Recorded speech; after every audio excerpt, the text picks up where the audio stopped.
how does information about the derivative connect back to information about the original function? There's a technical tool that connects this differential information just to the value of the function, and that tool is the mean value theorem. Well, here's a statement of the mean value theorem. Suppose that f is continuous on the closed interval between a and b, and it's differentiable on the open interval ab. So that's the setup. F is a pretty nice function. Then there exists some point in between a and b, so a point in the interval ab, so that the derivative of the function at the point c is equal to this, which is really calculating the slope between the point a f of a and b f of b. That statement seems really complicated. Let's sort of boil that down to a statement we can really believe in. Well, here's one interpretation. If that function is giving you position and the input to that function is time, so that the derivative of that function is your velocity, then that formula is saying that your average velocity is achieved at some point instantaneously, right? That fraction, that difference ratio, is calculating the average velocity, and instantaneous velocity is the derivative. And the mean value theorem is saying that those are equal at some point in between. Let's go back now to the official statement of the mean value theorem. So here again is the statement of the mean value theorem, right? A nice enough function that there's some point in the middle so that the derivative, your instantaneous velocity, is equal to this, which is, if you like, calculating your average velocity. We can take a look at this from a graph as well. It might help even more.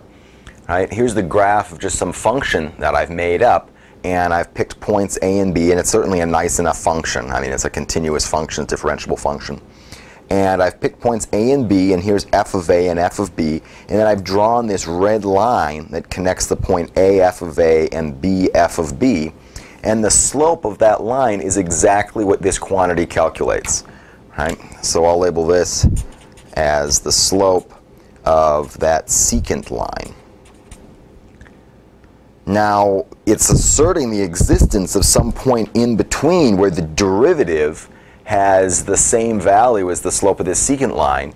It just sort of looks like from this picture maybe that point is here. And yeah, it looks like if I draw a tangent line to the curve at that point, that slope of that tangent line, which is the derivative at the point C, is the same as the slope of that red secant line. Right? So in the statement of the mean value theorem, this f prime of c, right, that's the slope of the tangent line to the graph of the function at the point c. And this statement is asserting that the slope of the tangent line at some point in between is equal to the slope of the secant line between a f of a and b f of b. The mean value theorem is often told as a story about somebody driving a car. Well, here's the story. At noon, you're in some city, A. And at 1 p.m., you're driving your car and you've arrived in a city B, which is 100 miles away from city A. Now, what does the mean value theorem say? Well, the mean value theorem tells you that at some point in between, the derivative is equal to the slope of the secant line, which in this story means that at some point during your journey, your speedometer said 100 miles per hour.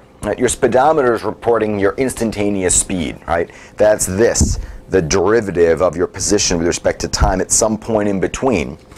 And I'm claiming that at some point it's at 100 miles per hour, and that's because your average speed was 100 miles per hour, right? In 1 hour, you traveled 100 miles, and that's exactly what this difference quotient is calculating. So at some point along your journey, you must have exceeded the speed limit. All right, so all this is very interesting, the mean value theorem, really great. But what is this used for? How does the mean value theorem actually help us understand anything about a function once we know something about its derivative? Well, here's one very important application. It's a theorem. Suppose you've got some function f and it's differentiable on some open interval. And on that interval, the derivative is identically 0. So the derivative is just 0 no matter what I plug in. Then that function is constant on that interval.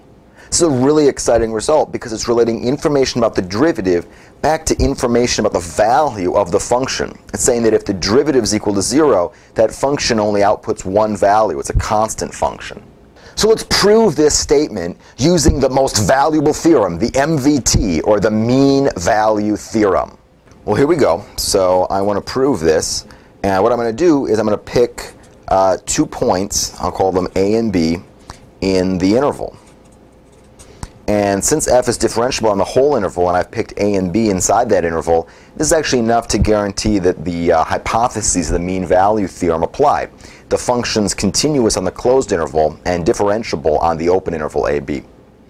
Okay, now that means the mean value theorem applies, so f of b minus f of a over b minus a is equal to the derivative of f at some mystery point c in between a and b.